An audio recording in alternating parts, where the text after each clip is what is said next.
మహిమోన్నతుడా, నీకు వందనాలు, స్తోత్రము నాయన.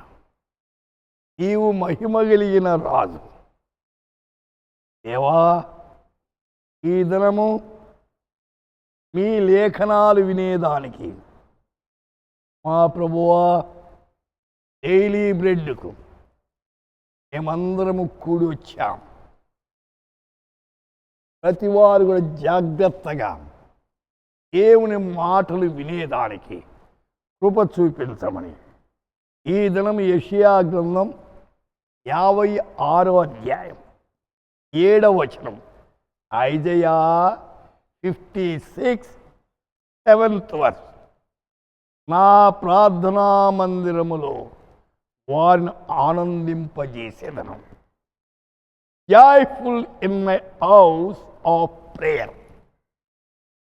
अपने प्रार्थना के भवन में आनंदित करूंगा. ప్రార్థనా మందిరములో వారిని ఆనందింపజేస్తాడు. ఆనందముతో ప్రార్థించాలి. మందిరములో ప్రార్థించాలి. ప్రార్థన అనేక స్థలాల్లో ప్రార్థన చేశారు. మందిరాల్లో ప్రార్థించవచ్చు, కొండల్లో ప్రార్థించవచ్చు, మైదానంలో ప్రార్థించవచ్చు, దారింటి వెళ్తుండగా ప్రార్థించవచ్చు, ఇంటిలో ప్రార్థించవచ్చు, కుటుంబ ప్రార్థనలో ప్రార్థించవచ్చు, సభల్లో ప్రార్థించవచ్చు, ఏకాంతంగా ప్రార్థించవచ్చు. అయితే నా ప్రార్థనా మందిరంలో వారు ఆనందింపజేయాలి. మందిరాల్లో ప్రార్థిస్తున్నప్పుడు ఆనందాన్ని పురికొల్పుతాడట. ఆనందింపజేసేదను. ఆనందింపజేస్తానంటే అర్థం ఏమిటి? వారు ఉన్న దుఃఖాన్ని, వేదనను, సమస్యలను అన్నిటి నుండి విడుదల చేస్తాడు. ఉత్సాహాన్ని పురికొల్పుతాడు. నిరాశను తీసివేస్తాడు. ఆనందింపజేయుట.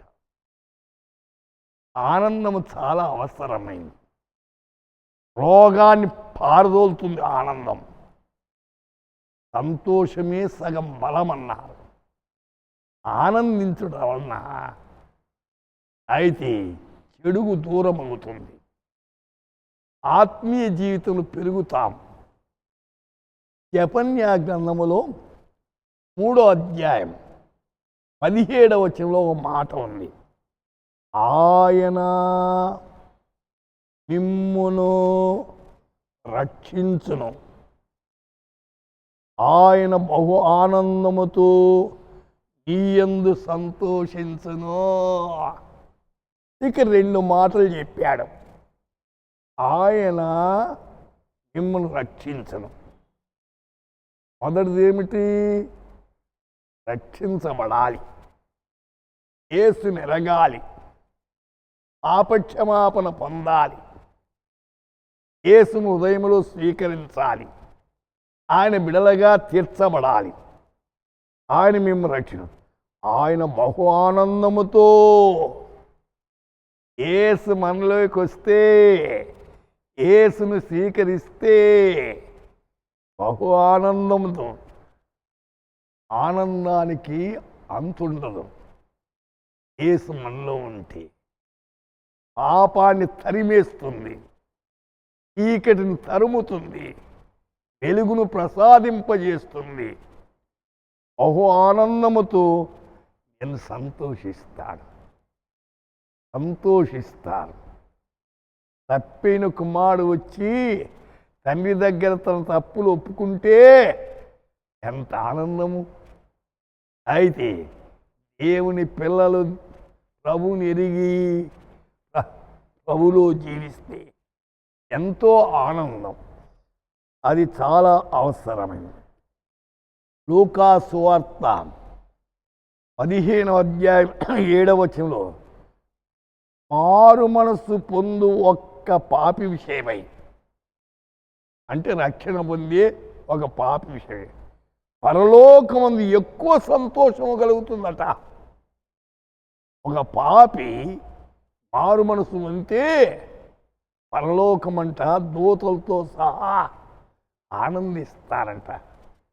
ఒక వ్యక్తి రక్షించబడితే, పాపాలు ఒప్పుకుంటే, యేసును హృదయంలో చేర్చుకుంటే వారి జీవితాన్ని బట్టి పరలోకం కూడా ఆనందిస్తుంది.